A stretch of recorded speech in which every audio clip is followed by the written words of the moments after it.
Hello, everyone. You are watching World Bank partners with CCG to launch the latest edition of Global Economic Prospects in China.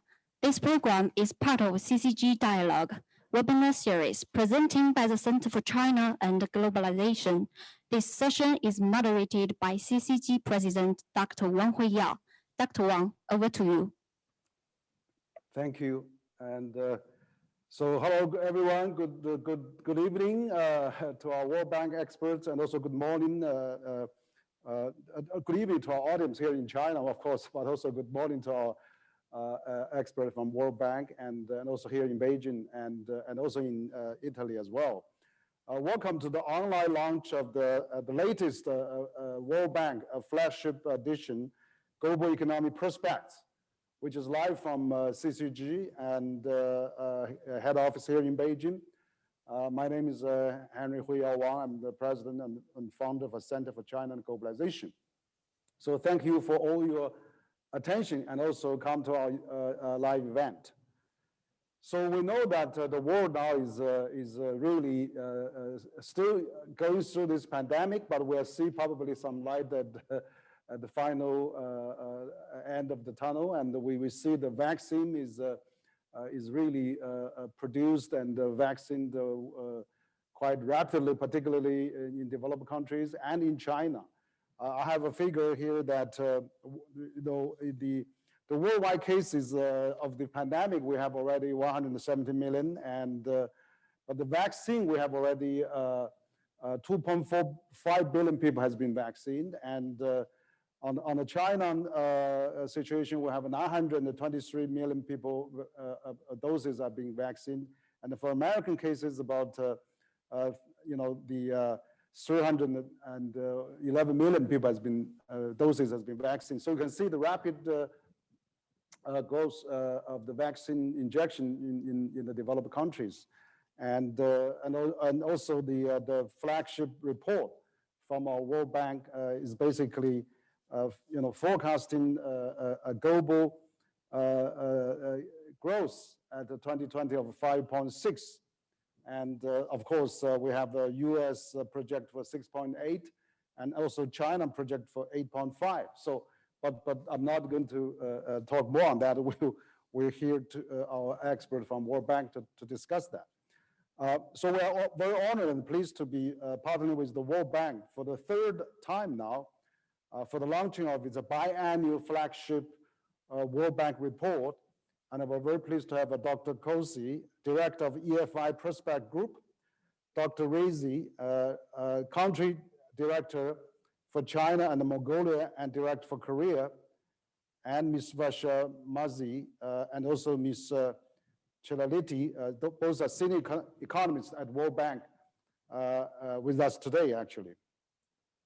So we have actually hosted the launch of this report in China back in January of this year and also in June last year. The series of report, Global Economic Prospects, focus on global economic development and prospects with a focus on emerging markets and the developing countries, emerging and economic development. So it's released every January and June. So we're actually, it's the time that we are just in time for that. I know that our expert at World Bank has just released that in Washington,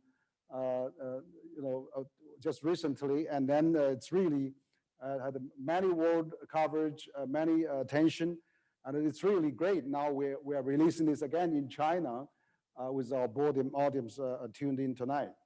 And so this can be really serving as an important reference for government, business, and academics around the world, but also particularly for the contemporary discussions and also policy implications for our currently fighting pandemic, but also how we can really put the world back on feet and put back the world economy into the normal track.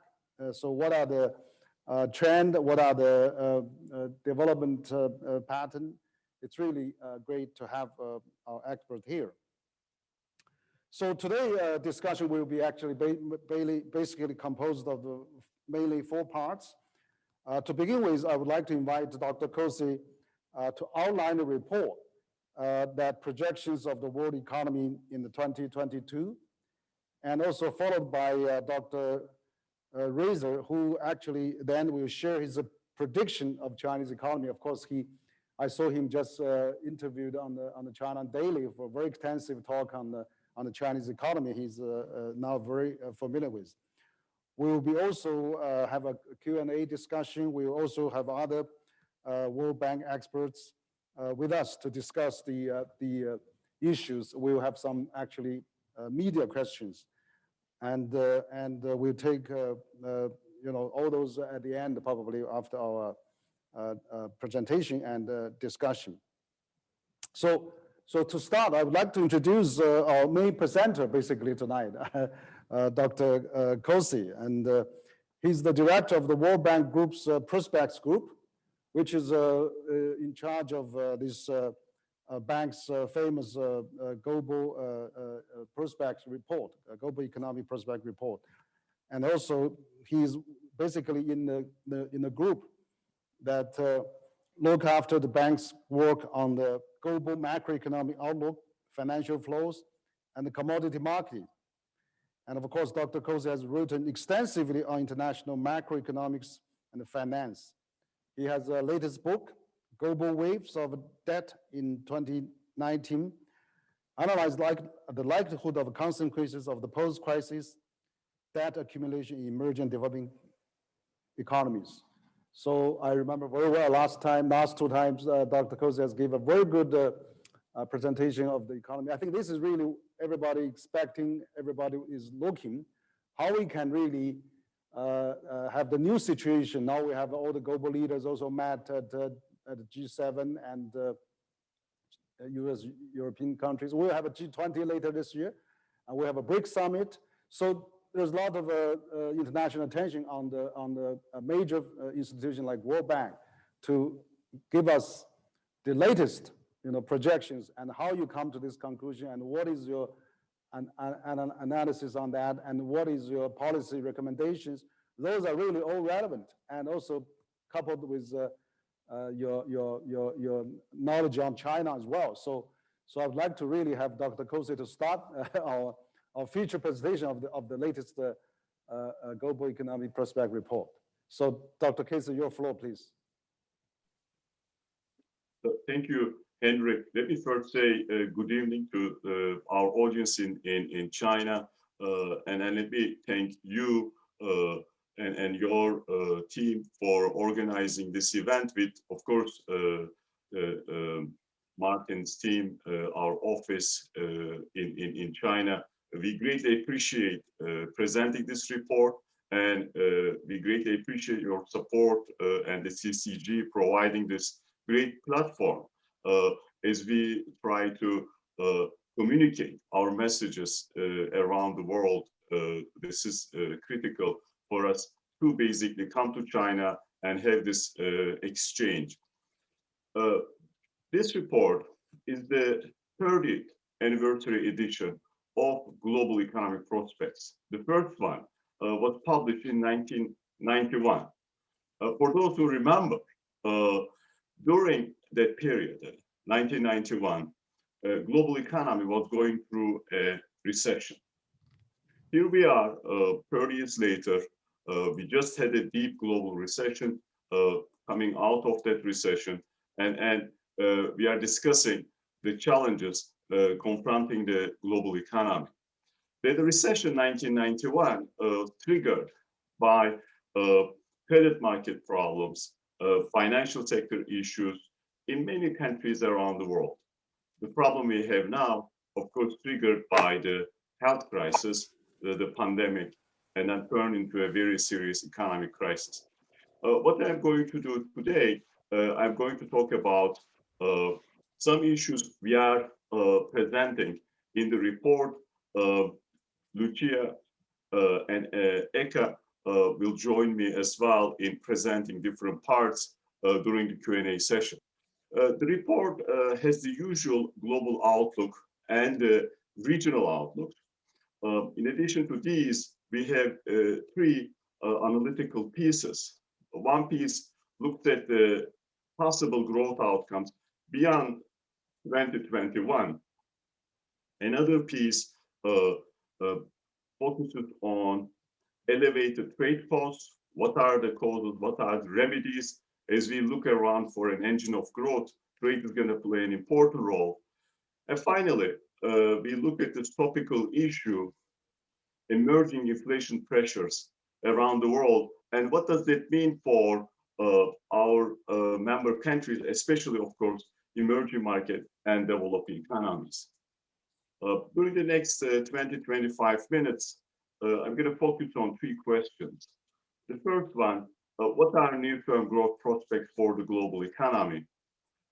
Second one, what are the implications of high trade costs? And the third one, what are policy priorities?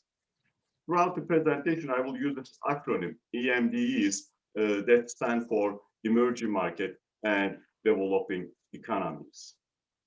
Let me start with the first question. What are near-term prospects for the global economy? When you look at the external environment in terms of global trade, global financial conditions, global commodity markets, there is no question the global economy is bouncing back from the last year's record deep global recessions. In the case of trade, we have a very strong upturn, especially manufacturing trade held up well, services trade picking up quickly. When you look at financial conditions, conditions are benign for emerging market developing economies.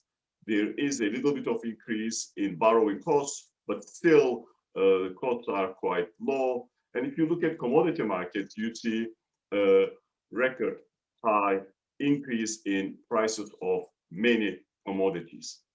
So against this backdrop, we are forecasting growth at the global level this year around 5.6%. This will be the fastest pace of global growth in nearly 50 years, and the fastest global recovery following a recession in more than 80 years. Relative to January, we have upgraded our global growth forecast significantly, 1.5 percentage point for this year. And next year, growth is going to remain strong, we think, even though, of course, it's going to moderate 4.3%. Now, when you look at the sources of this growth, one thing you immediately realize, it is not evenly distributed. You have advanced economies delivering really record growth around 5.4%, with a significant upgrade. There, US leads the way. We are expecting US to grow near 7%. Henry, you mentioned 6.8, that's the specific number. And that's going to be the highest number the US economy delivered since the mid-1980s. And then you have a number of European countries that are going to deliver strong growth, the Euro area. And we are expecting China to deliver a very strong growth number. Martin is going to delve into our China outlook. But when you look at these economies, they are delivering strong growth. They have been able to do two things. One, they have been providing very large fiscal, monetary, and financial policy support programs. Two, they have been rapidly vaccinating their populations and basically trying to normalize economic activity. In the case of emerging market developing economies, the headline number, 6% for this year, looks quite high. Indeed, you should expect high growth, very strong rebound when you have this type of deep recession last year. But if we take out China from that growth number, it goes down to around 4.5%. So the growth in the case of emerging market developed economies is having serious still headwinds related to limited vaccination programs and, of course, limited support. In the case of East Asia Pacific, we have a healthy growth at the back of China, but a number of other countries in the region are delivering strong numbers, strong growth numbers. But then you look at a region like Sub-Saharan Africa, we are expecting growth around 2.8%, which is lower than the region's growth number over the period 2013-2019. And we did not upgrade our Sub-Saharan Africa growth forecast. Indeed, we downgraded next year's growth number. Then you have a region like Latin America and Caribbean, supported by, of course, the commodity prices coming back, but still facing significant outbreaks in many major economies. Let me turn to a discussion of the strength of this recovery. As I mentioned, this is going to be the strongest rebound we have observed after a global recession over the past 80 years.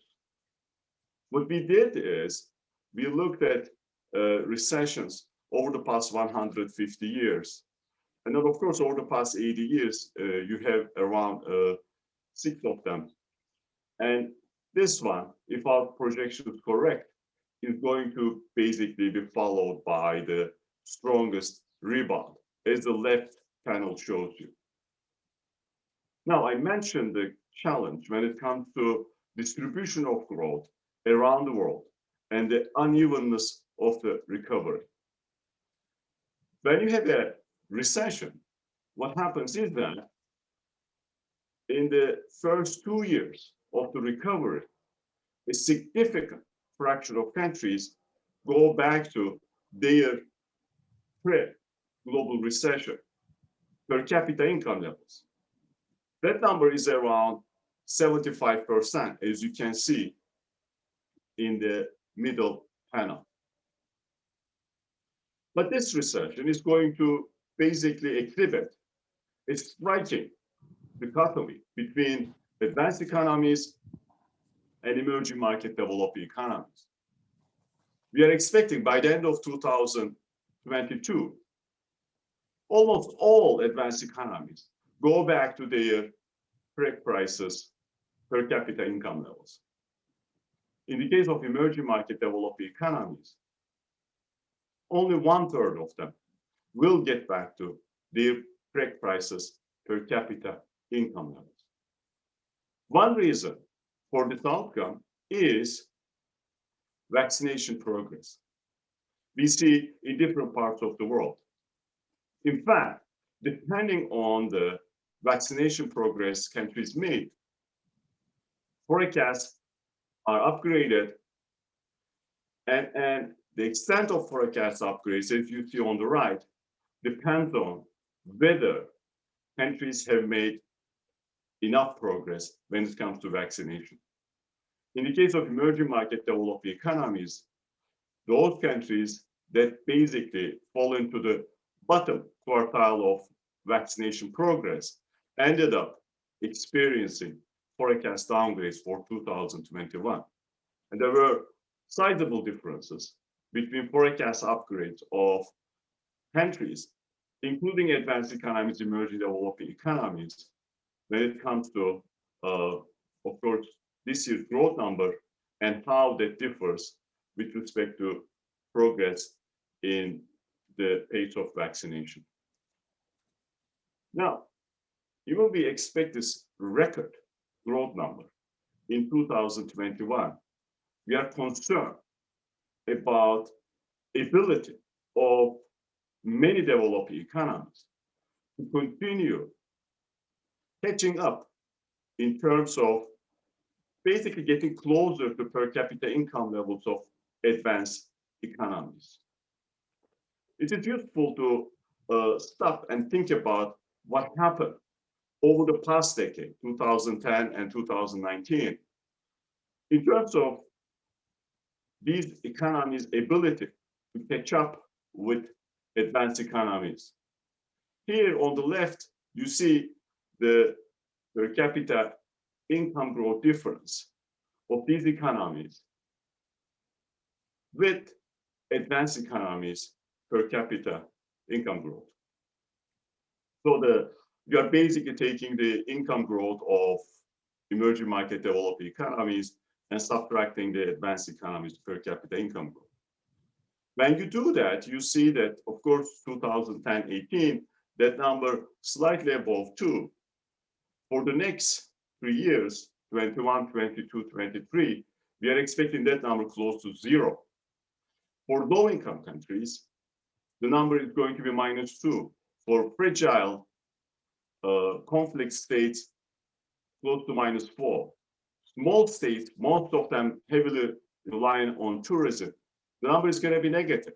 For members of International Development Association, these are the poor countries, the number is going to be negative. If you look at the regions, for the Latin America, Middle East, North Africa, Sub-Saharan Africa, we did not see income catch-up in 2010s. In fact, these regions become poorer relative to advanced economies, and that trend will continue during the next 3 years. So when it comes to generating income, which is going to be critical as we think about the recovery going forward, we are really concerned about what we see around the world, and we are really concerned about the poorest countries that haven't been able to provide the type of support, policy support necessary during this deep crisis. And now they're lagging behind when it comes to, of course, vaccination progress. Low-income countries so far vaccinated only 0.3% of their population. Not 30%, not 3%, 0.3%. So it's going to be critical for the global community to get together and find ways to speed up the vaccination progress everywhere. So we will see a material change in economic prospects. This brings me to the risks to global growth. As much as there is growth at the global level, we still think that there are formidable downside risks. And the single most important risk, of course, the continued COVID-19 flare-ups and delays in vaccination programs in emerging market developing economies. Unless we basically find a systematic, speedy way to vaccinate everyone everywhere, we will have health problems in different parts of the world and of course, local breakouts. And that happens, there are consequences, as we know, because of the transmission of the disease. Elevated debt levels in the corporate side as well as the sovereign side, major problem, and the financial market stress can happen because of elevated debt levels or because of reassessment of inflation prospects. We are worried about food insecurity in an environment we see a significant increase in food prices. We are worried about geopolitical risks and, of course, the climate-related risks. But there is a better outcome, what we call upside risks. If we can end the pandemic much faster than what we are projecting in the baseline, and if there are strong spillovers from major economies that basically translate into a synchronized global boom with the, of course, help of speedy vaccination programs, then we might see even higher growth at the global level, as well as in emerging market developing economies. One of the important risks we discussed in the report is emerging inflation pressures. When you look at what happened to inflation during last year, inflation basically collapsed. We saw a significant decline in inflation around March, April, and then after May, June, inflation started coming back. We started from a low base when we think about inflation relative to 90s or 80s. We saw basically the smallest decline in inflation in a global recession, but then we saw the fastest increase following basically recession at the global level and at different country groups when it comes to inflation. This has raised a wide range of questions, and one question is that whether we will see higher inflation down the road. Our models suggest that indeed we will see higher inflation. By the end of this year, inflation can go up to 3.8, 3.9 at the global level, but that will be temporary, given that we still have inflation expectations under control in emerging developing economies and in advanced economies.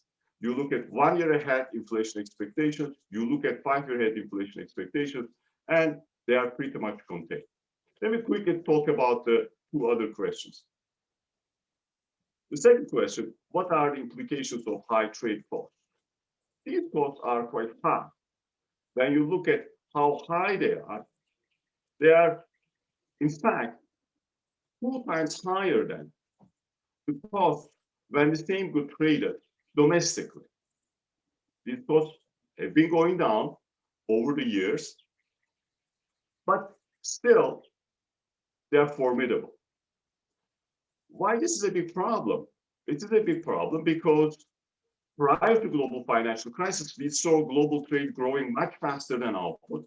After the global financial crisis, still there is a little bit of difference between the output growth and the trade growth, but that difference is much smaller than what we saw before. In many countries, trade has been a catalyzing force when it comes to income growth, when it comes to elimination of poverty. But now, in the post-global recession period, as we look around for engines of growth, to make trade again an engine of growth, we need to find ways to reduce these trade costs. And these costs are not necessarily about tariffs. In fact, tariffs account for less than 10% of these trade costs. And those tariffs have declined significantly over time. One other important observation is that trade costs are much higher in emerging developing economies than advanced economies. So it is much more important to focus on these costs in emerging market developing economies to make progress when it comes to, propping up the amount of trade. There are a number of reasons why trade costs are high. But of course, the regulations at the border, connectivity related to infrastructure between the inland and the port, trade policy related barriers, and in some cases, geography, distance of course matters, play important roles in driving these cost outcomes. Some regions have higher trade costs than others. For example, if you look at South Asia and Sub-Saharan Africa, you see the trade costs tend to be higher than other regions. But overall, around the world, we see significant opportunities by simply reducing the regulations and red tape at the border, by simply improving trade infrastructure, by simply finding ways improving shipping connectivity and reducing logistics costs to basically have a significant impact on the overall trade costs and then, of course, the growth of trade. Let me turn to the third question. What are major policy priorities? The first priority is to find ways to end the pandemic. And that starts with accelerating vaccine distribution and deployment. In this context, the latest G7 summit provided quite a bit of commitment. It's going to be important to deliver that commitment and build on that momentum and accelerate the deployment of vaccines in emerging market developing economies and the low-income countries. Unless we contain the pandemic, we will continue having problems on the economic front. The second important policy priority is finding ways to basically supporting the recovery. And this is going to require quite a bit of finesse when it comes to design of macro policies. On the one hand, it is going to be critical to provide the necessary support so there is durable recovery ahead of us.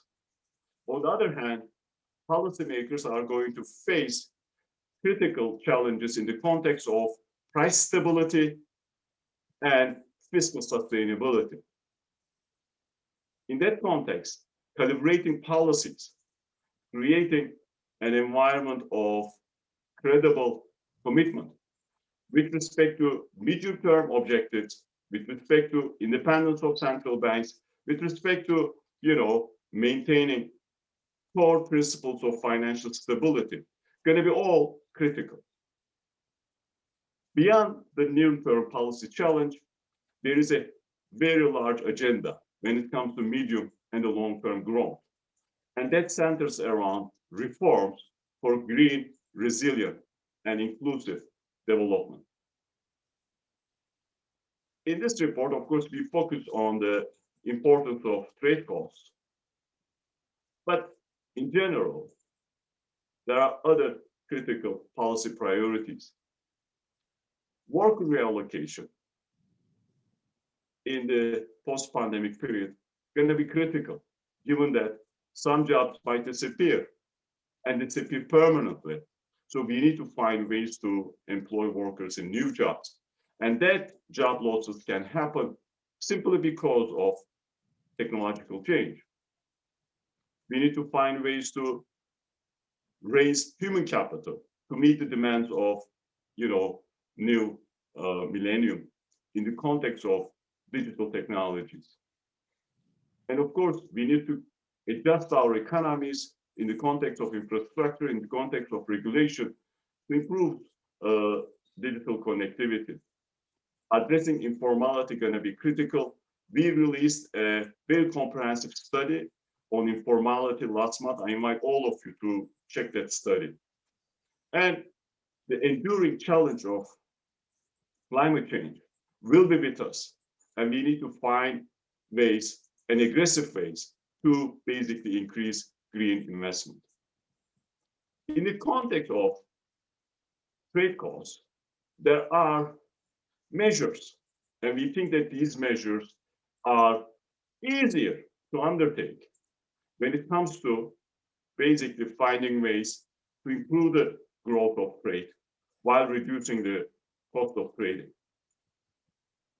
And that starts with, of course, improving connectivity when it comes to shipping, finding ways to reduce the logistics, and easing border processes, finding ways to improve trade facilitation.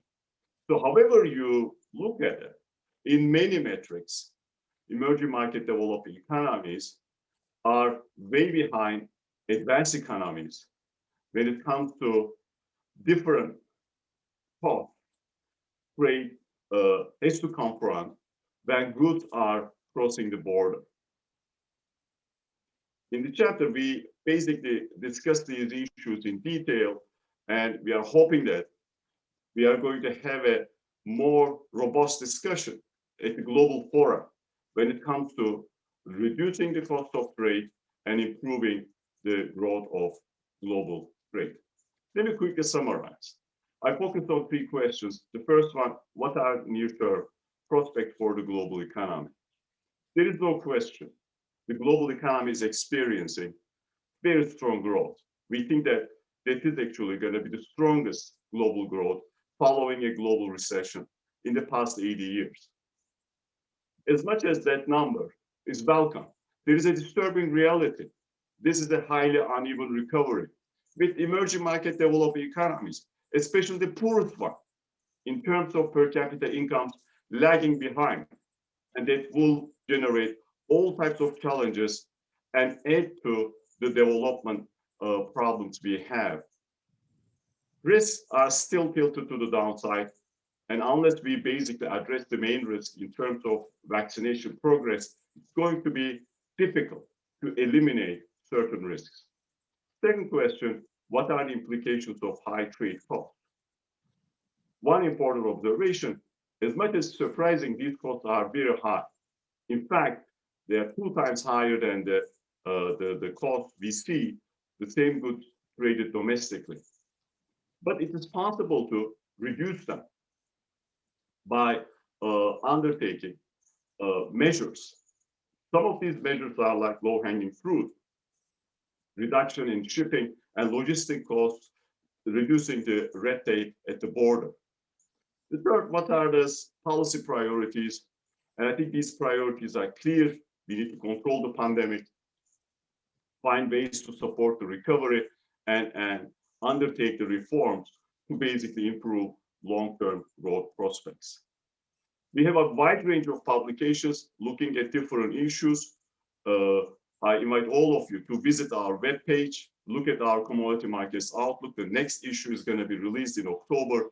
And as I mentioned, our new study, on informality, we have been presenting, and we have presented in China as well, is something you might want to check. But let me stop here, Henry, back to you. Thank you.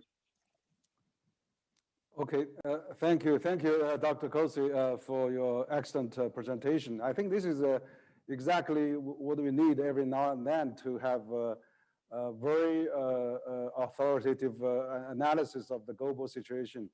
I think we can learn quite a bit from your presentation. Basically, we see the world will recover from this pandemic, and the economy will have the growth that you mentioned in your report. That probably is the 80s. The post-pandemic growth will probably reach the highest point in 80 years.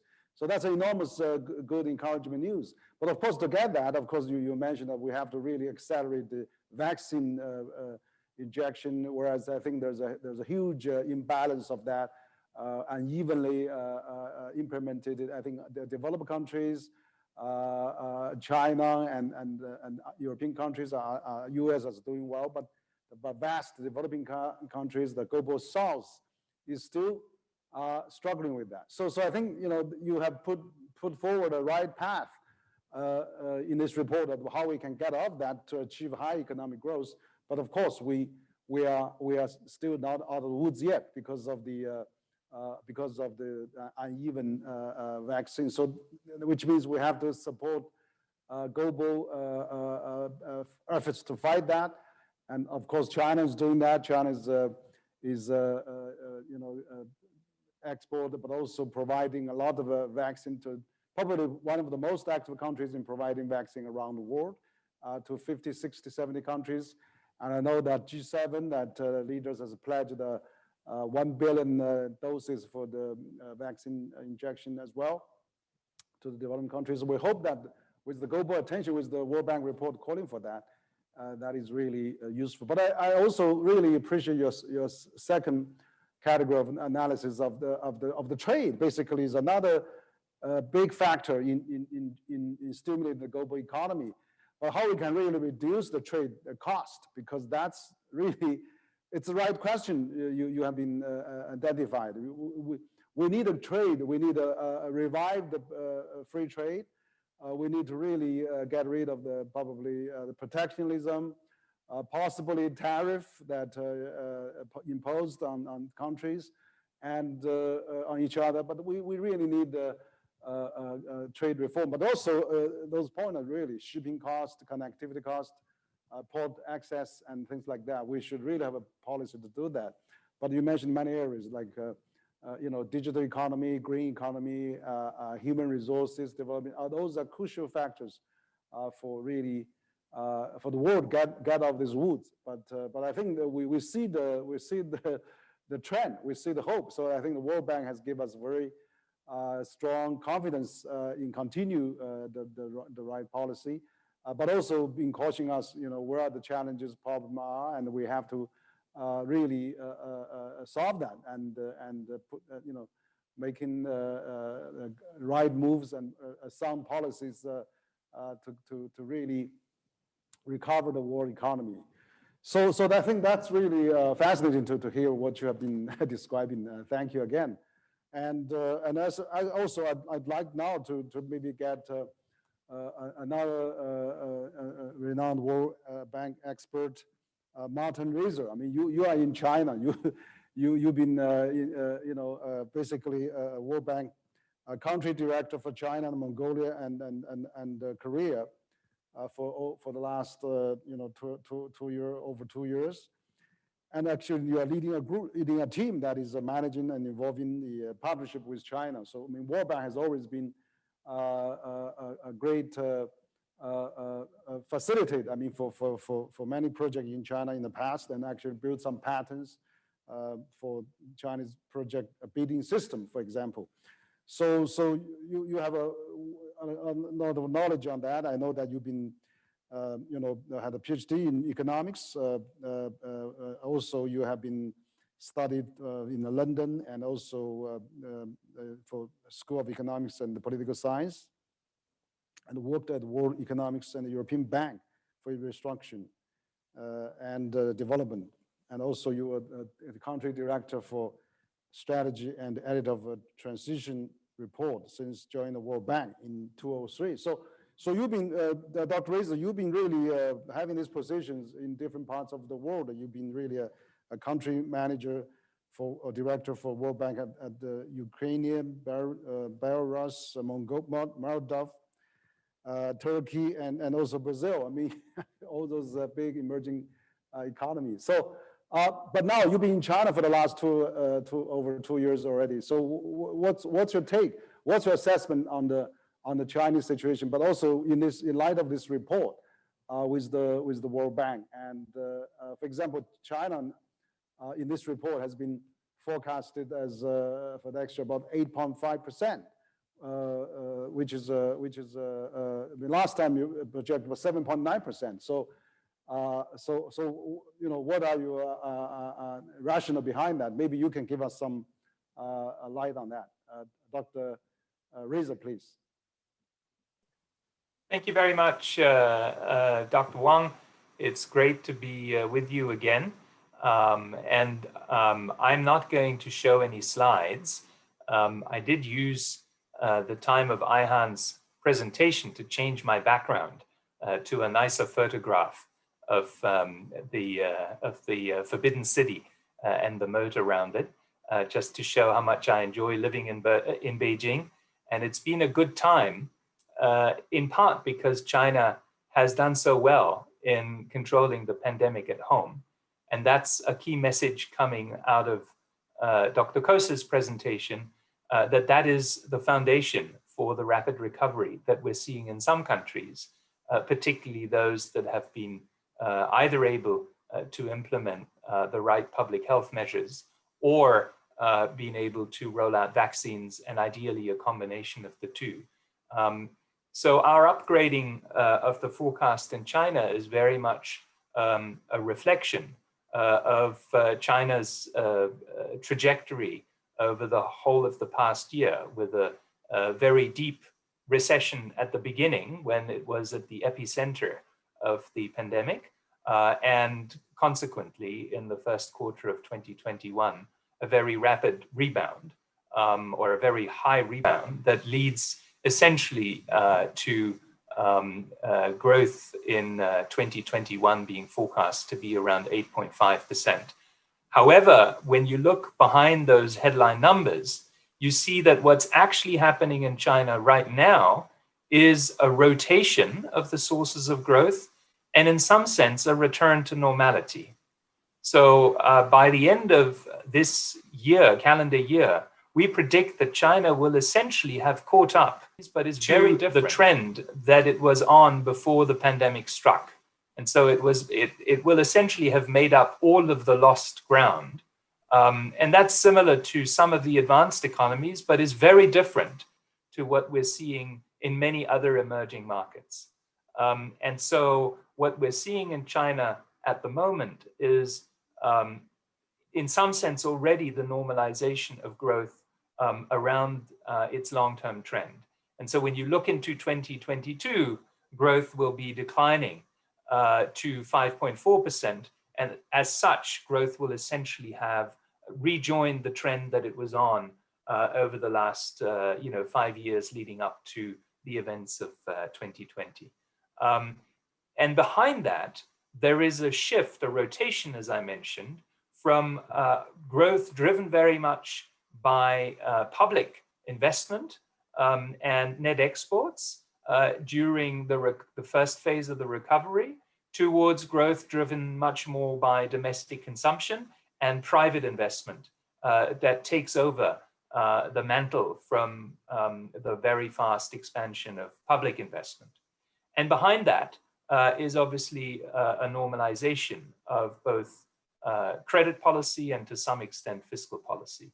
And so what you're seeing is that the very rapid recovery in global trade for manufacturing in particular, and the specific demand for some of the goods that China is producing, namely medical equipment and electronics, was driving a very rapid improvement in the profit cycle.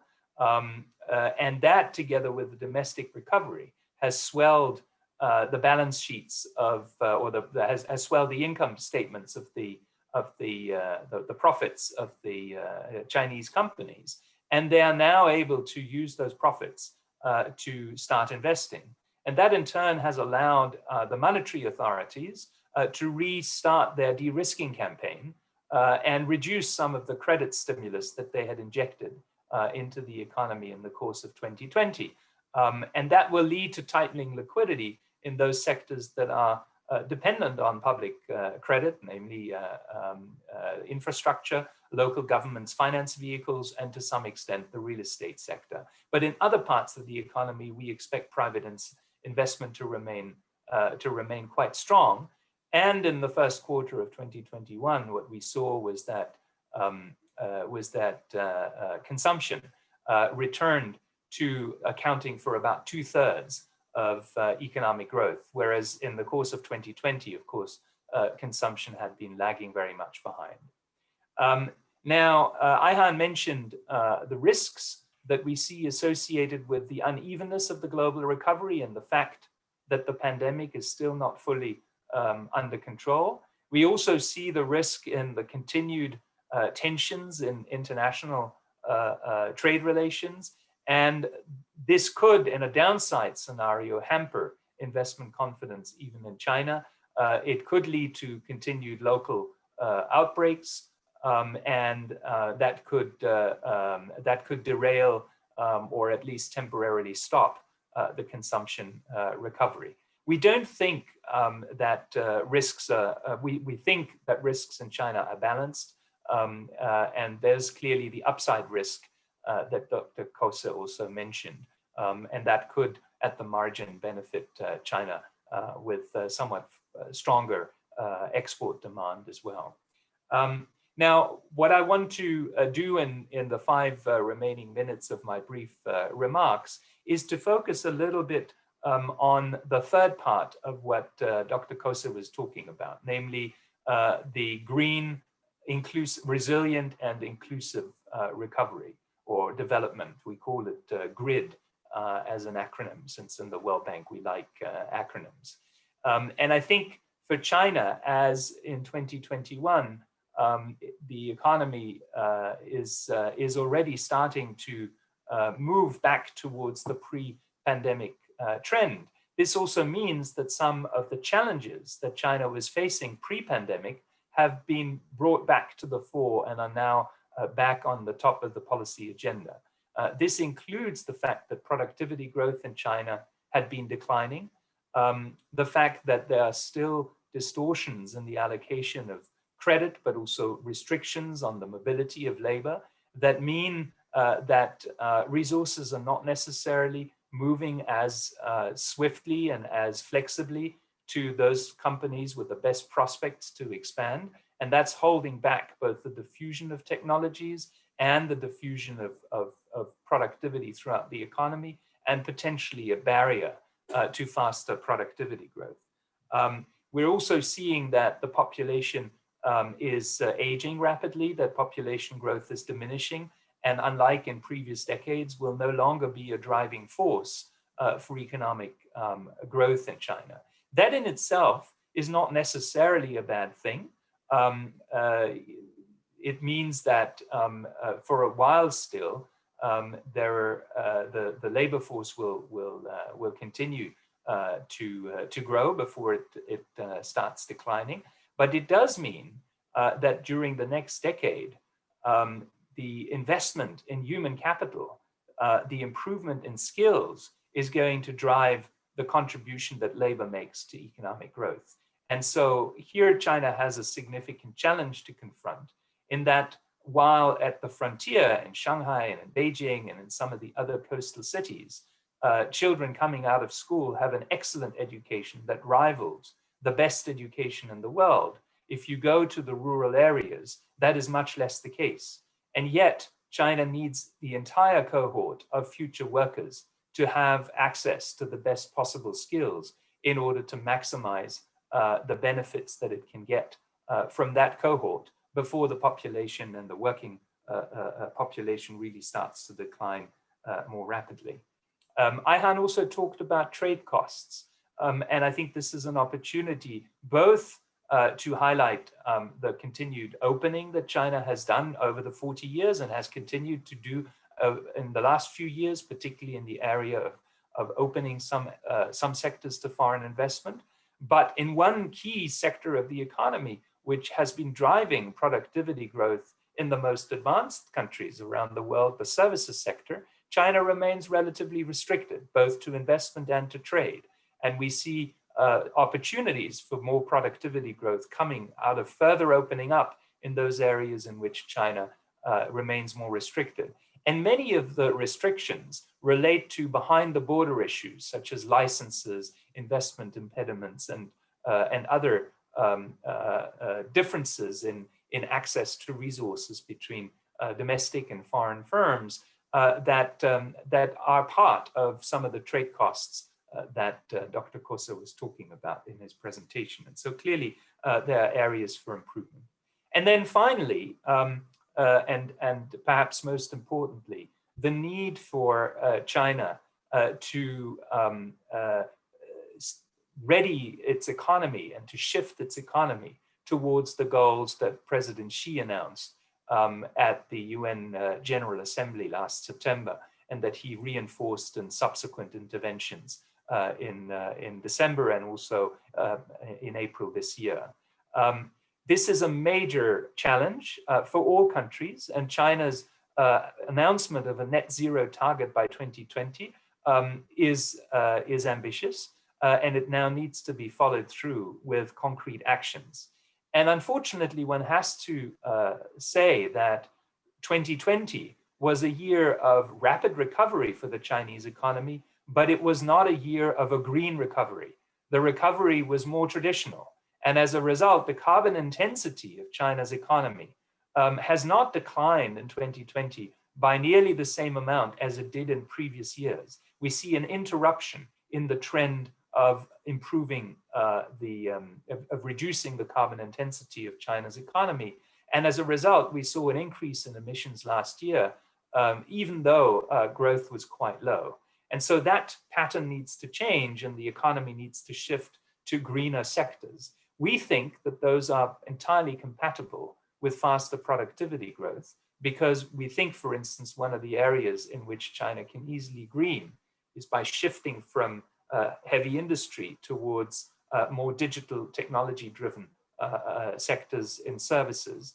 And this would be also, I think, associated with an improvement in productivity. We will analyze these issues in quite a bit more detail in our upcoming China economic update. And so I don't want to go into a lot more details. Just to mention finally that one of the themes in that forthcoming China economic update will be also to look at the inclusiveness of China's growth path and to analyze what is next for China after the eradication of extreme poverty in 2020. What does this mean, this milestone mean, for the future agenda of an inclusive growth path for China? And so in many ways, the foundation has been laid during the recovery, but the challenges that China faces to really achieve inclusive and resilient as well as green development are quite formidable and deserve all of the attention of policymakers going forward. So with that, let me close and thank you again, Dr. Wang, for giving us this platform, and we really look forward to the discussion with your audience. Great. Okay, thank you, Martin, and excellent summary of your analysis of the situation in China. Yes, I think I agree with many of your points there. Actually, China now maintained probably one of the highest economic growth is because China, I think, largely has managed getting out of the pandemic earlier than many other countries. And but also, as you mentioned, China is lifted 800 million people out of poverty. But particularly, they announced that they have, get rid of extreme poverty at the beginning of this year. So there's a lot of new efforts now being put into human resource development. And like now, China has 1.3 billion people covered with some Medicare and over 1 billion with some social security benefits. And of course, also with the vast infrastructure network has been built into place where anywhere you go is a few hours by train. And so that kind of synergy that will certainly probably drive the dual circulation, also the consumption, the digital economy, and where it's already been almost 40% of Chinese GDP, 38 of that is digital related, and it's growing. So service sector is coming up. Manufacturers, but I agree.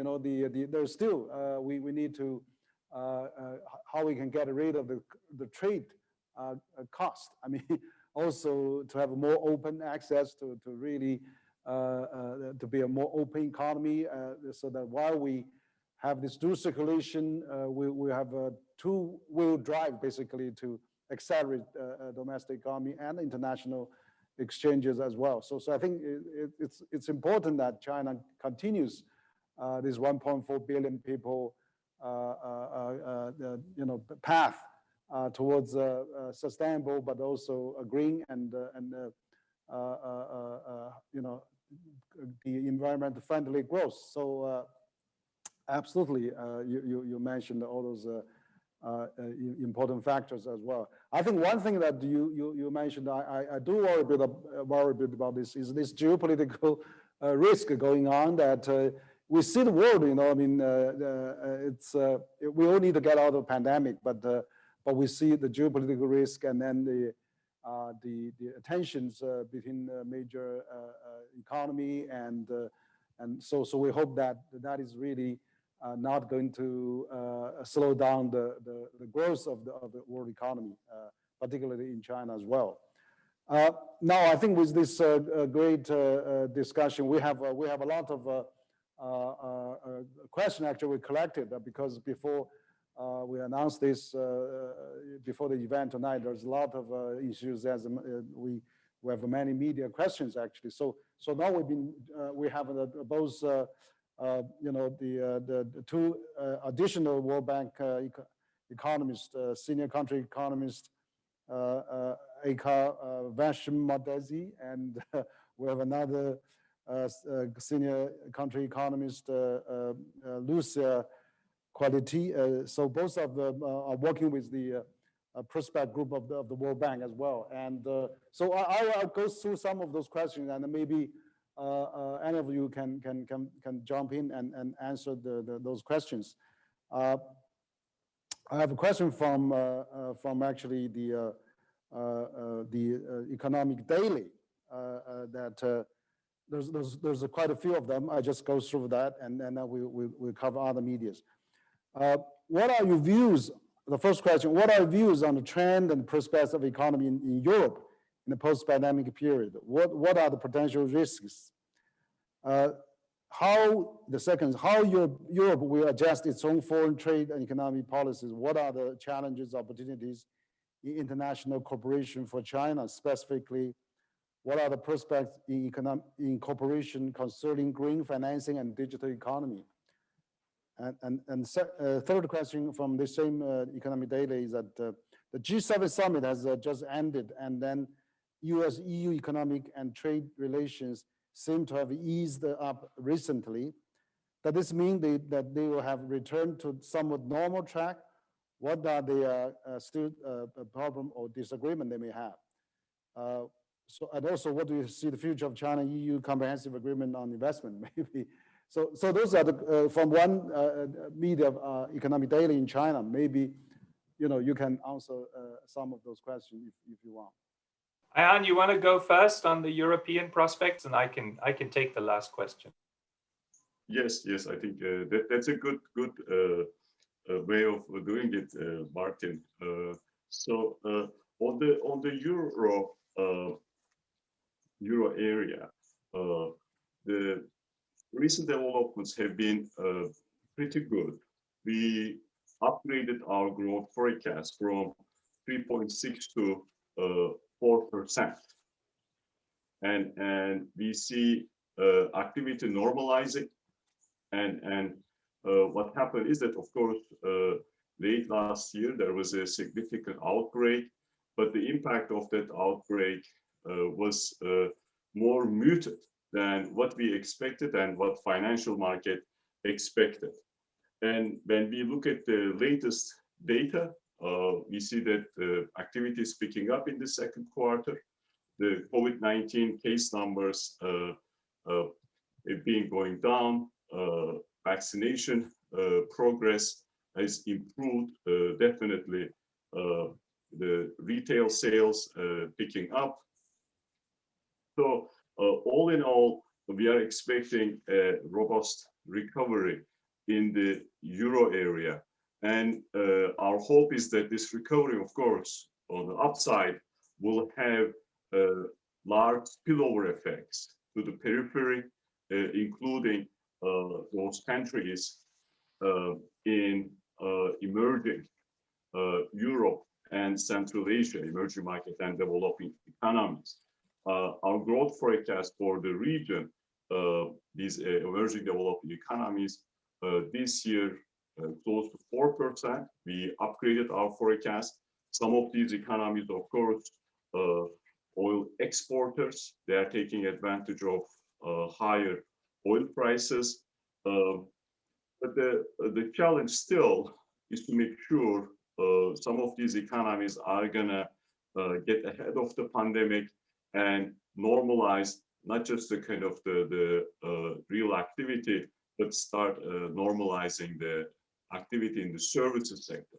There are some countries that rely on tourism. We need to wait for, things really normalize, the vaccination progress come to a certain level, so the tourist arrivals gonna increase meaningfully. So all in all, in developed Europe, emerging market and developing economy, Europe, Central Asia, things have been improving, and we are optimistic down the road we will see even better numbers coming out. Martin, you want to take the question on China, EU relations, and then other issues? Sure. I mean, it's always difficult from the position of being in one country to talk about the relations between one country and another country or other parts of the world. But let me say as much as I think I feel competent to say. There was a question of cooperation in the green area and in green finance. And I think that is clearly an area where global cooperation is both desirable and possible. And it seems that a lot of the two sides agreed to have a high-level dialogue on climate change, for example, on climate action. I think a lot is possible in harmonizing standards for green finance. I think the PBOC in China has done some important work in that regard, moving the green taxonomy in China closer to the European taxonomy, and thereby making it possible that you could see for global investors an emerging market in green assets, including green assets in China. I think that would be a good outcome. It would be good to promote and accelerate the green transition in China, and it would be good for the further integration of markets. In the case of the comprehensive investment agreement, I think the last word on this was spoken by the European Parliament, and they've put it on ice for the time being. We are not privy to or party to the discussions ongoing or that may happen in the future around what is needed to take it out of the icebox, but that is where it currently is. And I think that, I don't want to talk about the reasons why that is, but I think the two sides will have to talk about what each expects from the other to put it back on track. But at the moment, it doesn't look like it's making any rapid progress. So let me leave it at that. I think on the, let me just leave it at that for those two questions. Thank you. Okay, and although I agree with you, Martin, I think those are probably those regional agreement. We talk about trade. I think in Dr. Kose's presentation that now we see RCEP is formulated, probably going to be effective at the end of the year, beginning of next year. We see CPTPP is accelerating. The UK wants to join that, and then of course Kai is, as you said, been frozen, but we hope that it will be back again, and because it's going to really help the world economy for both Europe and China. I think that we should let political disturbances really interrupt our economic development. I hope that we can solve that issue as time goes on. Now we have some question from CGTN, which is a major news network here as well. They have three questions. What are the risks to the world economy given that COVID-19 new variants keep popping up through overall pandemic? Though overall pandemic has largely been under control. So this is first question. Second, will there be a new normal for the interaction between the Chinese and US economies in the wake of a pandemic incurred restrictions and the trade conflict, the policy which Biden administration continues? How about widening inequality exacerbated by a pandemic? Does the World Bank has a policy measure installed to address those issues? So basically, three questions. I don't know if you want to answer any of those. Maybe Eka, you would like to answer the first question with respect to risks confronting the global economy. And then Martin, you want to take the second question about the new normal involving China, and then I will try to take the inequality question, and Lucia can bring some insights from the trade chapter. Eka? Yes, thank you. Good evening. Nice meeting with you. So clearly, as Ayhan described, we have been surprised with the outcome of the world economy, and the outlook has been revised up. But there are still very significant risks, as you said, and the main risks are around two issues, actually. The one is clearly the lingering pandemic. And although we have seen major progress in the world, still the pandemic has not disappeared. And then the seasonality and the variants are the biggest risk which we are seeing around the pandemic. Actually, for the region, as you know, the pandemic is still lingering. Although in the world it has declined, the Asia is still struggling with high cases. It was India before, and now it is Malaysia Thailand in the region, Philippines and Indonesia still having high cases. And clearly the progress of vaccination is super important for that. In that case, in the region, China has almost reached 40% of its population vaccinated, while the rest of the region is lingering. And the same for the rest of the world. The unevenness of vaccination is having major impact on the outcomes. And as Ayhan again stressed out, the outlook is very uneven exactly because of the vaccination outlook. The second risk is the financial risk. During the period of pandemic, the countries have been enjoying very easy financial conditions, but this may not last forever. We are seeing already higher inflation, although it's going to be transitory in our expectation. But if the inflation expectations are going to be de-anchored, then of course there may be earlier than expected tightening of financial conditions. And in the presence of global elevated higher debt, this will create a risk for the economies. And then, of course, there is also, for the region specifically, we are seeing of risk related to natural disasters.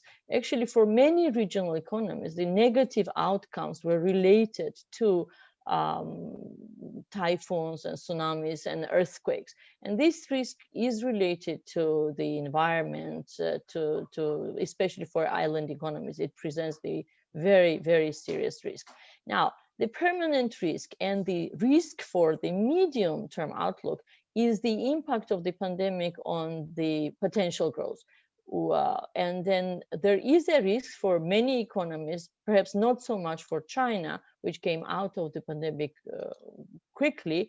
There may be permanent strong damages through lower investment and damages to human capital. But I want to also conclude that we are also seeing a risk of higher growth, and this higher growth is a function of two determinants. One is better than expected vaccination, and the second is stronger spillovers from global strong recovery, especially in advancing economies and China. And here I just want to connect to your previous questions. Countries which are open, which trade more, of course, are the countries which will benefit more from that last spillover risk. So thank you. Thank you. Yeah, second. Dr. Wang, I mean, I appreciate the search for what the future of US-Chinese relations might look like, but I'm not sure I have any insights to offer.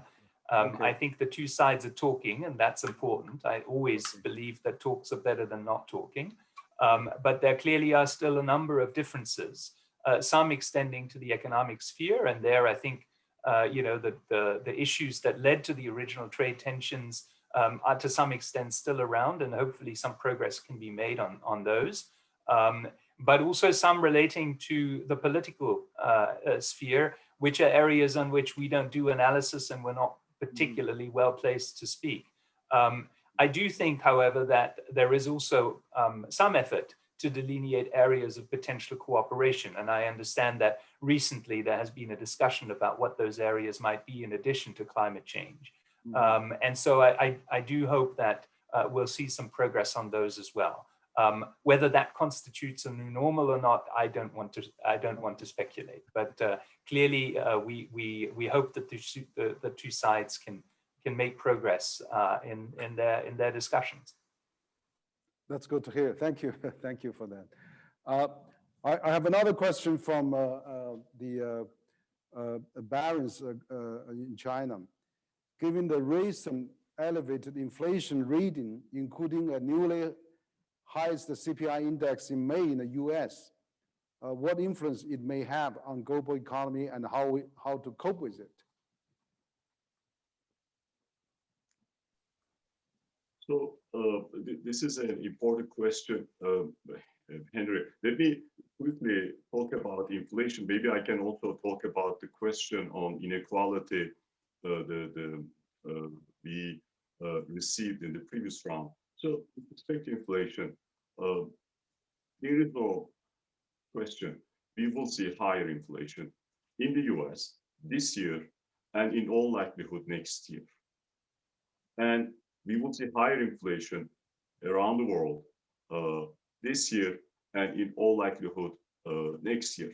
That's what we saw in 2020. The big question is whether this higher inflation will be with us for an extended period of time, and at what level it will get to. Now, when we look at the econometrics of the problem, our model-based inflation forecast, we see, of course, higher inflation, as I mentioned, in advanced economies, in emerging market, developing economies this year. But as long as inflation expectations are anchored, this is temporary. We know the reasons why we see higher inflation. There is significant pent-up demand. There is a wide range of supply disruptions that basically increase the cost. And of course, we see record high increases in commodity prices. So the stage is set to basically observe higher prices. And we are seeing a very strong rebound at the global level, especially in advanced economies. In this environment, we need to think beyond the near term and the consequences of these changes over the next 2 to 3 years. And when you think about that, our growth forecasts beyond 2021 are moderating.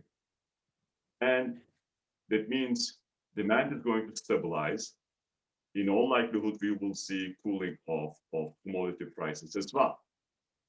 With that, and given the inflation expectations are still anchored, we see this temporary spike in inflation, and things are normalizing down the road. Now, how should central banks respond to these changes? As long as inflation is within the band of the inflation targets, a response is not necessarily needed. Our worry is that there would be financial market participants. They look at the inflationary pressures and expect higher interest rates that will translate into higher market interest rates and push up the overall borrowing cost for emerging market developing economies. And this can generate all types of challenges for these economies as they are trying to still support their economies. Some of them might end up in a corner. They have to basically withdraw monetary policy support. Now, in the context of inequality, we see, especially what we documented in the report, these poorer developing economies lagging behind. There are some important messages for the global community, as well as for these economies' policymakers. For the global community, there has to be a collective understanding that the damage coming from the pandemic is deep, it is protracted, and it will be with us for a very long time period. And it will widen the gap between advanced economies and these poorer economies, not just in terms of income levels, in terms of basic development outcomes, when it comes to health, when it comes to education, when it comes to all types of basically indicators of development. That will require global community to get together and provide the necessary support in the context of course, the vaccines, but in the context of financial support as well. These economies have very large needs, and these needs cannot be basically addressed with their limited means. Now, in terms of what the policymakers of these countries can do, growth is important, but to get the growth, they need to find ways to increase investment, and that starts with undertaking the necessary reforms There is a large list of those. We discuss these issues quite often at different platforms. But I think that this pandemic, given its impact on the human capital, given its impact on the firms, it's going to be critical, the policymakers, to find ways to, in a sense, to compensate the human capital losses, undertaking measures to improve education. And then, yes, this was a once-in-a-century crisis, but it can be a once-in-a-century opportunity to improve the health systems and really transform these countries. Some of them are having demographic dividends and bringing a large number of labor to the global labor market. But let me turn to Lucia to talk about why it is critical to reduce the trade costs, improve the trade growth. Ultimately, that will help to raise the income levels and cope with the problem of inequality. Lucia? Yes, thanks, Ayhan, and good morning, afternoon, everybody. It's a pleasure to be here. And yes, I mean, as Ayhan mentioned before, we stress reducing trade costs as one of the main policy leeway that emerging and developing economies have and low-income countries have to reinvigorate growth and productivity. And the reason why we do stress this as one of the main policy options that they have at their disposal is because we see a potential, a big potential there. So, I mean, as I showed you before, in many of those economies, trade costs remain comparatively elevated compared to advanced economy, for example. So, I mean, we do see reducing trade costs as an important way of boosting income growth and productivity. And I mean, it's not new that trade is, of course, associated with growth and productivity. A study from the World Bank from 2020, the World Development Report, suggests that 1% increase in trade lift per capita income by 0.2 percentage point. And of course, other studies suggest that GVC integration is associated with reduced vulnerability to domestic shock, for example.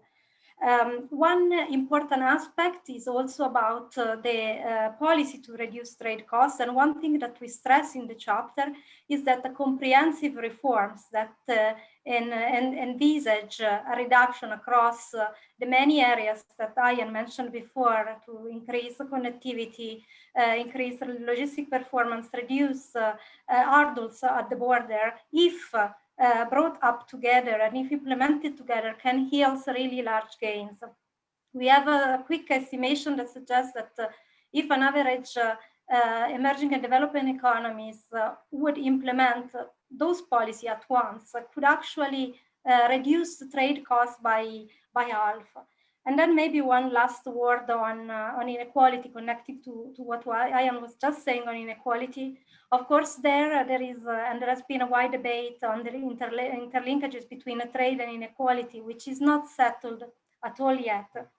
But what we do recommend in the report is that while countries put in place policy to reduce trade costs, they also look more broadly to make sure that those that might be left behind and might not, those groups that might not be sharing the gain from GVC integration are taken care of through active labor market policy or wage insurance schemes and so on. So while fostering trade and growth is also important to have a look at inequality and make sure that the groups that might not immediately benefit from it are supported.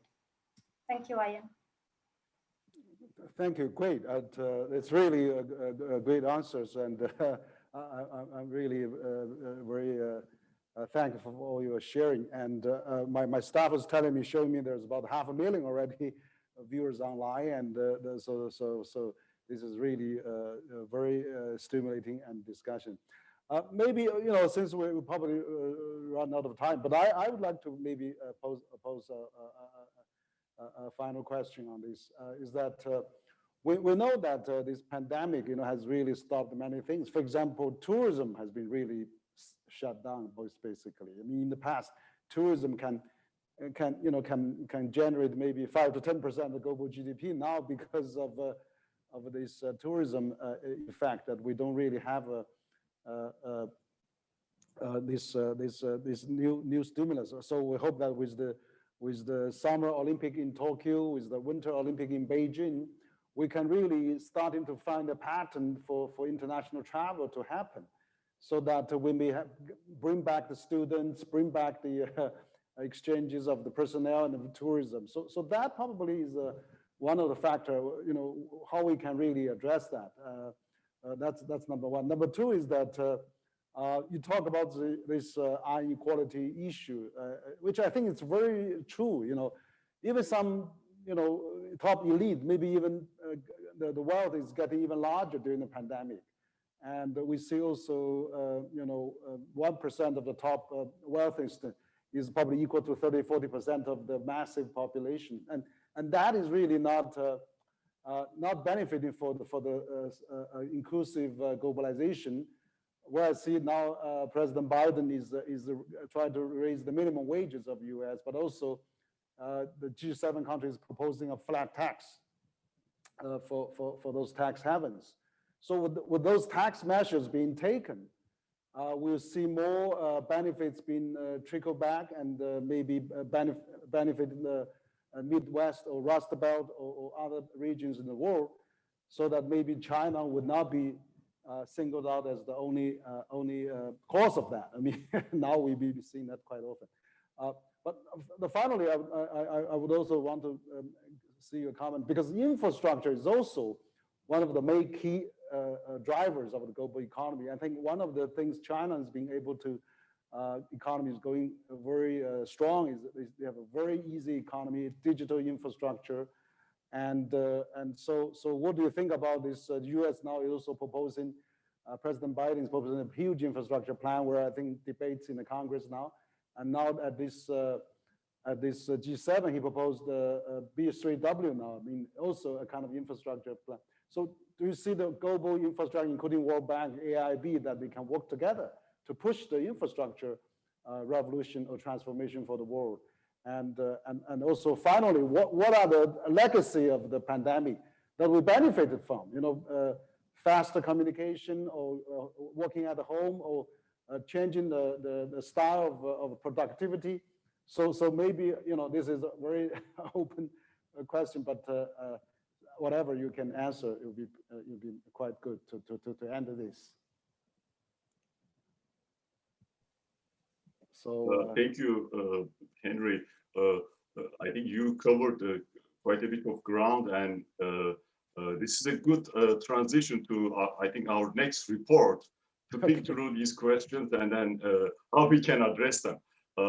I'm going to briefly talk about the issue of trade and tourism. How do we see the kind of the developments? Because as you mentioned, it is going to be really critical.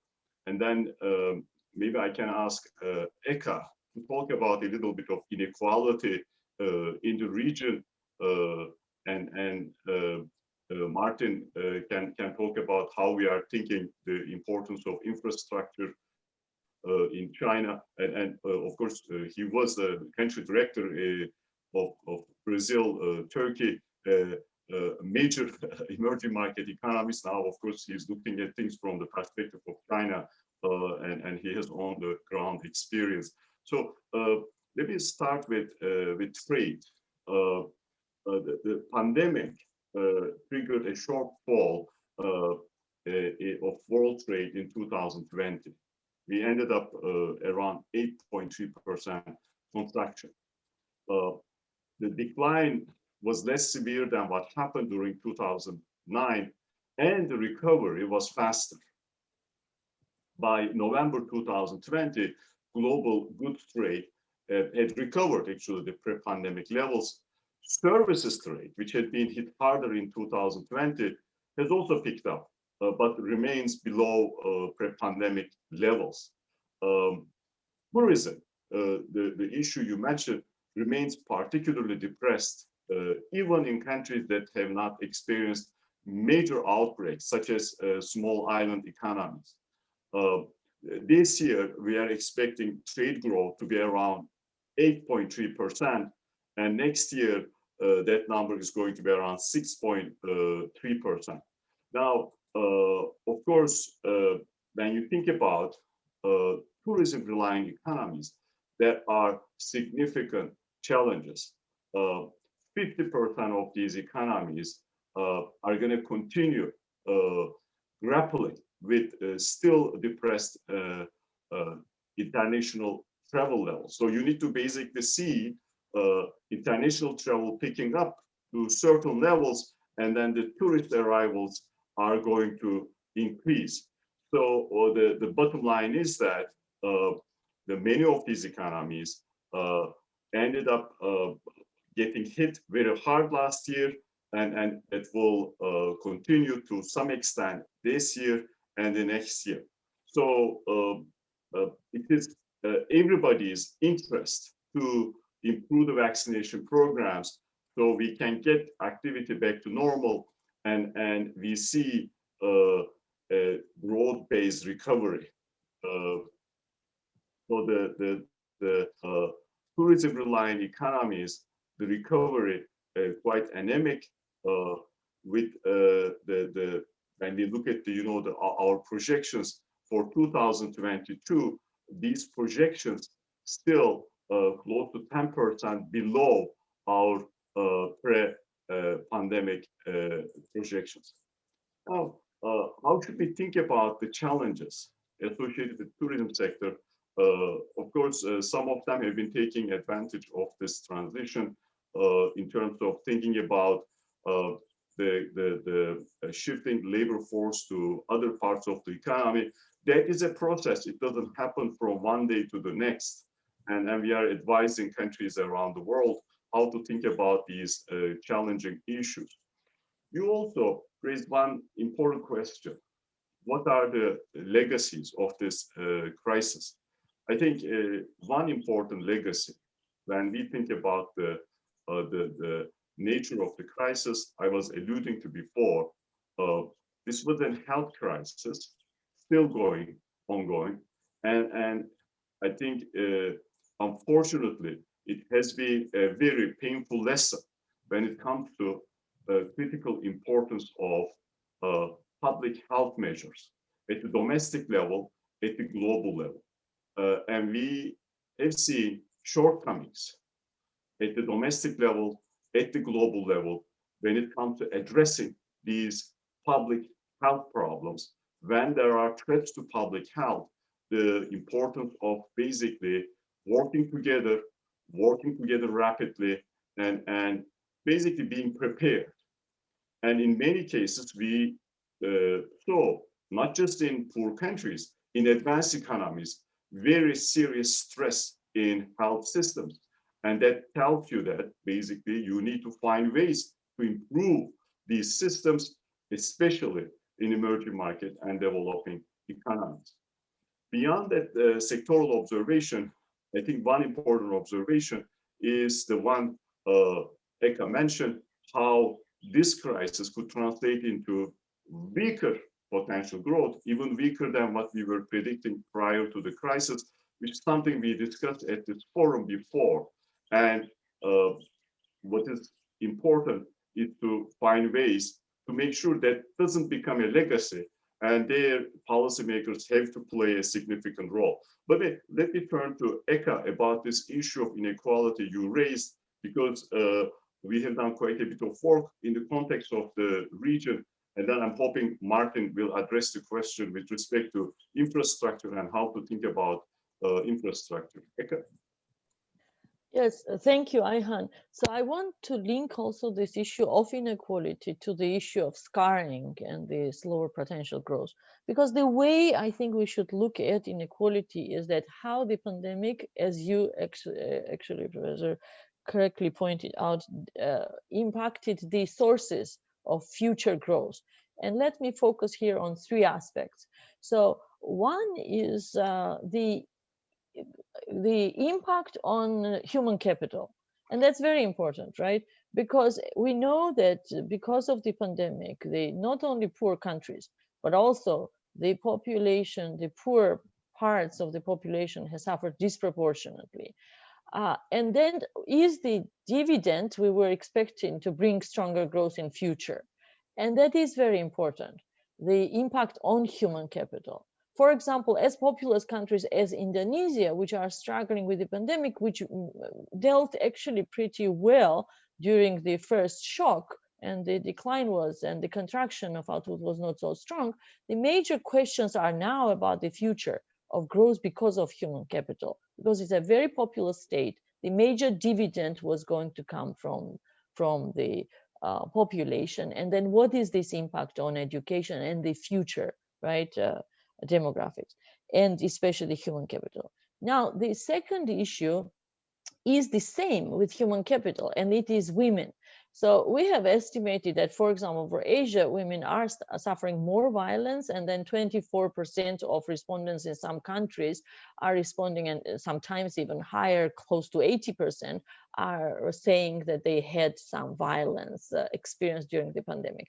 And why I'm talking here about this women is that, again, when we look at the future sources of growth, in every report, we would say that this is untapped potential. So if women are disproportionately suffering, and if human capital and the women were hope for future, right, growth, we will need to see an impact on women. And then the third, which is also very important, the small and micro enterprises. And here I want to link it to productivity. We know that a lot of productivity was going to come from small and micro enterprises, and those are the very important fabric for every country. And it took decades to build that fabric in some countries, especially in transition economies like the one where I come from, an ex-Soviet Union, post-Soviet Union, 30 years to just build this fabric of new private enterprises. And those are the ones which were hit most from the pandemic. And so what will take to rebuild, right, that very important aspect of our future growth, which is the bigger contribution to productivity growth. Now, this I want to link to the last question, which you talked about, the investment. So which investment? We have enough investment in some countries, actually over investment. So investment has two aspects. One is that investment which should bring this growth and help those human capital realizations which we talked about. So we want to see more investment which will allow, right, this human capital to flourish and to contribute to potential growth. So it's not about the amount of investment, but it's about the quality of investment. And then here I want to conclude with the last one. So when we see investment outlook, which will be very important, right, for future growth, we will need to keep one thing in mind. Some investment we will see declining. And this is investment for unsustainable, right, sources of, for example, energy, etc. We are already seeing that. And then we will see new investment coming up. So on balance, the question is, will we get more investment or less investment? And especially given the overall weaker confidence. So to just conclude, I want to say that spending, which is going to clearly benefit the poorest, the most hurt, rehabilitate the remedy the scars, investment which will allow, if there's a next shock, the human capital to benefit proportionately, and not only the big cities and most of the population and students left behind. And then investment also in the as I said, in surrounding on confidence. So what can be done to build confidence, and especially confidence where the small enterprises can strive, which means really very serious reforms. And with that, I want to pass to Martin, as Ayhan said, to talk more about perhaps China. Thank you. Maybe I just echo one of the points you raised. I think that the human capital, probably the losses for that is during this pandemic is quite something. And also, I think Dr. Kose has mentioned about the tourism. For example, China used to have 150 million outbound tourism globally, but now not probably a single one. So that's a huge loss to the tourism. And also, for example, the student exchanges now, we see, for example, this year, the university entrance exam in China has broken the record for recent years, past 10 million high school student went to the university entrance exam, break the history of the 10 million mark. And the reason for that is many of them cannot go study overseas now. Used to have 700,000 students go to the United States, go to overseas in 2019, but this year probably suffer from that. Same is true for all the international students coming to China. Because the pandemic broke out in the Chinese New Year, all the international students was on vacation back home. And then suddenly the lockdown happened, and then most of them can't come back. And then it's not a few months, it's not a year, it's a year and a half now. And we are losing the class of 2020 and the class of 2019. So those are really left a huge scars on damage on the human capital development. I agree. I mean, this is real. So we hope that this report will bring us some new hope. But anyway, Martin, please, your final word as well. I know we're already running over the allocated time, so I'll be very brief. But look, infrastructure is clearly important.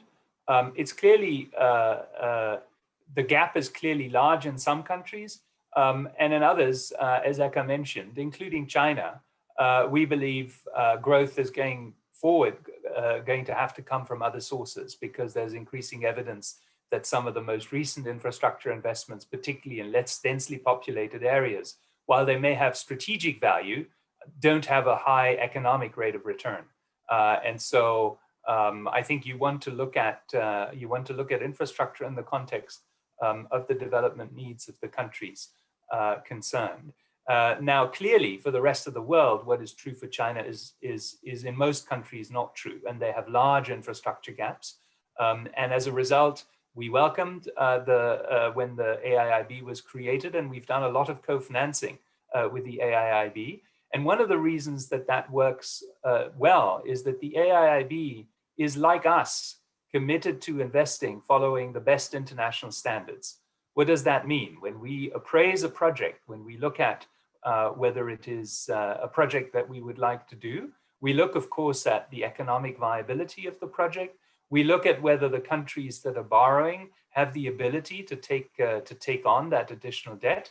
But we also look at whether the environmental and social conditions are present to make sure that the investment can generate not just an economic benefit, but also come with at least no reduction in environmental with the environmental damages, but ideally with an improvement in environmental conditions, as well as an improvement in the livelihoods of the local populations affected by the investment. And that very careful screening of investments, I think, is absolutely critical if we want to make sure that the global realization that we need more infrastructure investment is channeled into the right kinds of projects. Otherwise, we, I think, run the risk of putting a lot of money and then getting disappointed because it's not delivering the impact that we wanted. And for those of us like the World Bank, who've been in development for 75 years, we've had those waves before. We've had big waves of infrastructure investment, and not always were they successful. Not always did they result in the development impact we wanted. And so we should learn from that experience and make sure that this time around, we really pay close attention to project selection, project appraisal, and environmental and social safeguards. And those are embodied in international standards that all of the multilateral development banks have signed up to, and the AIIB is one of them. And that's why we are happy to do business with them and benefit from the additional capital and commitment they bring to the table. Thank you so much. Okay, great. Thank you, Martin. And so now we probably run out of time. We have almost 650 to 700,000 viewers. I think now they have time to all tune in on this here in China, probably, and also other parts of the world. But I think we had a very stimulating and very enlightening discussion. I think we appreciate that World Bank group has actually present this representation in China to the larger audience here. But also, I think the report has been really very beneficial as well. You know, you pointed out the new forecast, which is one of the most influential forecasts in the world, and also pointed out that now, in order to get out of this crisis, we have to really accelerate the vaccine injection as well. I mean, in that case, both China and the US are doing very well, and in that case, both the economy are experienced the highest growth probably in the years we haven't seen. And so this is really you already pointed the way how countries should work forward and also solve this uneven development and particularly the vaccine application to the developing countries. So I think that's really a right message. But also I'm really impressed with the report that you've been proposing on this trade issues and how we can really reduce the trade cost. I think while we're having a pandemic, while having this isolation, tourism is coming down, we need to really boost the trade, where I think that is a very important way to get us out of this crisis. But the cost, how we can reduce that cost, not increase the cost, not increase the tariff. We need to really, but also how can we facilitate the investment and facilitate free trade is an issue that for all the governments to consider. I'm really glad that World Bank has really emphasized that point. Of course, you have made some policy recommendations as well. We have to do more on the human capital development, on the digital economy, inclusive climate change and environment. So those are great messages. I think we need to come to visit those principles again and again. And I'm glad that you've been emphasized all those that you find this relevant to our time. So really appreciate all of you to join CCG on this on launching of your latest report, which I understand has got a very wide world response as well. I see quite a few media reports on that as well. So once again, thank you to Dr. Kose, Dr. Razor, and also Eka, and of course Lucia, for all your participation tonight. And I don't know if you have any final words. We have a 700,000 audience, which is a great audience to hear all this. And we'll play it again and on our social platform. So on behalf of CCG, and also thank you and thank our audience tuned in, and I appreciate your time in Washington early in the morning. Thank you so much.